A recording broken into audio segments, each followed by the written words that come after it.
Hello friends, പുതിയൊരു വീഡിയോയിലേക്ക് എല്ലാവർക്കും സ്വാഗതം. അപ്പം ഇന്ന് ഞാൻ വന്നിരിക്കുന്ന ഒരു സ്പെഷ്യൽ വീഡിയോ ആണ്. അത് നമ്മുടെ ബാലയെ പറ്റി പറയുന്ന ഒരു ചെറിയ വീഡിയോ ആണ്. അപ്പം പുള്ളിയെ ഇഷ്ടപ്പെടുന്നവരൊക്കെ വന്ന് സപ്പോർട്ട് ചെയ്യുക. അപ്പം നമുക്ക് നമ്മുടെ ഇന്ത്യൻ സിനിമയിൽ ഗോഡ് ഓഫ് മാസ് എന്ന് വിശേഷിപ്പിക്കുന്ന ഒരേ ഒരു നായകനേ ഉള്ളത് നമ്മുടെ ബാലയാണ്, നന്ദമൂരി ബാലകൃഷ്ണ സാറാണ്. അപ്പം പുള്ളിയുടെ ഈ റീസെൻ്റായിട്ട് ഇറങ്ങിയ സിനിമകളെല്ലാം ഭയങ്കര ഒരു പ്രേക്ഷക പിന്തുണ അല്ലെങ്കിൽ പ്രേക്ഷക സ്വീകാര്യത നേടിയ സിനിമകളാണ്. നമ്മുടെ ഡാക്കുമാരതൊക്കെ ഭയങ്കര, നമ്മുടെ കേരളത്തിലും ഭയങ്കര ഒരു ഹിറ്റടിച്ച ഒരു സിനിമയാണ്. അപ്പം പുള്ളിയുടെ ഇപ്പോൾ ഇറങ്ങിയിട്ട് കഴിഞ്ഞ ദിവസം ഇറങ്ങിയ അഖണ്ഡ 2 താണ്ഡവം എന്ന് പറയുന്ന ആ ട്രെയിലർ ഭയങ്കരമായിട്ട് ഇപ്പം വ്യൂസ് കയറിക്കൊണ്ട് ഇപ്പം നമ്മുടെ സൗത്ത് ഇന്ത്യയിലാണെങ്കിലും നോർത്ത് ഇന്ത്യയിലാണെങ്കിലും ഒക്കെ കത്തി കയറിക്കൊണ്ടിരിക്കുകയാണ്. അപ്പോൾ ട്രെയിലർ നോക്കിക്കഴിഞ്ഞാൽ നല്ല ക്വാളിറ്റീസാണ്. നമ്മൾ റിയാക്ഷൻ ചെയ്തിട്ടുണ്ടായിരുന്നു, അപ്പോഴും ഞാൻ പറഞ്ഞിട്ടുണ്ടായിരുന്നു നല്ല ക്വാളിറ്റി ആയിട്ടുള്ള ഒരു ട്രെയിലറാണ് നമുക്ക് കാണാൻ സാധിച്ചത്. അപ്പോൾ പിന്നെ പുള്ളിയുടെ മാസൊക്കെ ഡബിൾ എനർജിയോടെ നമുക്ക് ആ ട്രെയിലറിൽ കാണാൻ പറ്റും. അപ്പോൾ സിനിമയിൽ എന്തായിരിക്കും ആ ഒരു എനർജി അല്ലെങ്കിൽ ആ ഒരു മാസ് നമുക്ക് എന്തായിരിക്കും നമുക്ക് ഊഹിക്കാൻ പറ്റും. പിന്നെ തമൻ്റെ മ്യൂസിക് കൂടെ ആയപ്പം വേറെ ലെവലായിട്ടുണ്ട്.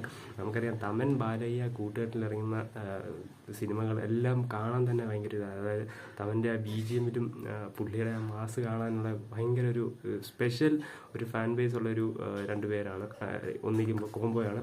നമ്മുടെ ഡാക്കു മഹാരാജനകത്തൊക്കെ ഒരു ഹോസ്പിറ്റലിൽ ഒരു സീനുണ്ട്, പുള്ളി ആ BGM വരുമ്പോൾ നടന്നു വരുന്ന സീനുണ്ട്. അതൊക്കെ കാണുമ്പോൾ നമുക്ക് രോമാഞ്ചിഫിക്കേഷനാണ്.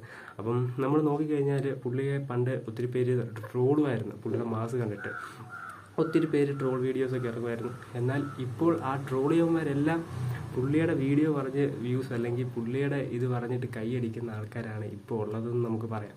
അത് മിക്ക നടന്മാരും ഇപ്പോൾ വിജയെ നോക്കിക്കഴിഞ്ഞാലാണേലും ഇപ്പോൾ സൂര്യയുടെ നോക്കിക്കഴിഞ്ഞാലും ഒക്കെ പണ്ട് കുറ്റം പറഞ്ഞവരെല്ലാം ഇപ്പം അവരുടെ കൈയടിക്കുന്ന ഒരു ഇതിലാണ് പൊക്കോണ്ടിരിക്കുന്നത്. അപ്പം അതുപോലെ തന്നെയാണ് നമ്മുടെ ബാലയ്യയുടെ കാര്യം പറഞ്ഞാലും പണ്ട് എല്ലാവരും കുറ്റം പറയുന്നത്. കുറ്റം മീൻസ് ഞാൻ പറഞ്ഞത് പുള്ളി ഭയങ്കര മാസ് കാണിക്കുമ്പോൾ ട്രോളുമായിരുന്നു, അല്ലാതെ ഉള്ള കുറ്റമല്ല പറഞ്ഞത്. പുള്ളി ബെസ്റ്റ് ആക്ടറാണ്. നമ്മൾ നോക്കിക്കഴിഞ്ഞാൽ പുള്ളിയുടെ പല പടങ്ങളും ഈ ട്രോള് അല്ലെങ്കിൽ ഈ മാസൊക്കെ ട്രോളുന്നവന്മാർ പുള്ളിയുടെ നല്ല ക്യാരക്ടർ നല്ലതായിട്ട് അഭിനയിച്ച സിനിമകളൊന്നും കാണാതെ പുള്ളിയുടെ മാസ് മാത്രം കട്ട് ചെയ്തിട്ടുള്ള ട്രോൾസൊക്കെ ഉണ്ടാക്കുന്നവന്മാരാണ്. അല്ലാതെ പുള്ളിയുടെ സിനിമകളൊന്നും കണ്ടിട്ട് ഉള്ള ഇതൊന്നുമല്ല. വ്യൂസിനും റീച്ചിനും വേണ്ടിയൊക്കെ ഓരോന്ന് കാണിക്കുന്നതാണ്. പക്ഷേ പുള്ളി ഒരു ബെസ്റ്റ് ആക്ടറാണ് നമ്മൾ ടോളിവുഡ് ഇൻഡസ്ട്രി നോക്കിക്കഴിഞ്ഞാൽ. അപ്പം പുള്ളിയുടെ മാസിന് തന്നെയാണ് സ്പെഷ്യൽ ഒരിത് ഫാൻ ബേസ് ഉള്ളത്. ഇപ്പോൾ ബാലയ്യയുടെ സിനിമ എന്ന് പറയുമ്പോൾ തന്നെ എല്ലാവരും നോക്കുന്നത് മാസ് എന്നുള്ളതാണ്. അതാണ് ആ ഒരു ഗോഡ് ഓഫ് മാസ് എന്ന് വിശേഷിപ്പിക്കുന്നത് തന്നെ. അപ്പം എന്തായാലും ഇപ്പോൾ റീസെൻ്റായിട്ട് ഇറങ്ങാൻ പോകുന്ന അഖണ്ഡയാണേലും ഭയങ്കര ഒരു എല്ലാവരും വെയിറ്റ് ചെയ്യുന്ന പടം തന്നെയാണ്. നമ്മളിപ്പോൾ നോക്കിക്കഴിഞ്ഞാൽ യൂട്യൂബിലൊക്കെ ട്രെൻഡിങ് ആയിട്ടിരിക്കുന്നത് അഖണ്ഡയുടെ ട്രെയിലർ തന്നെയാണ്.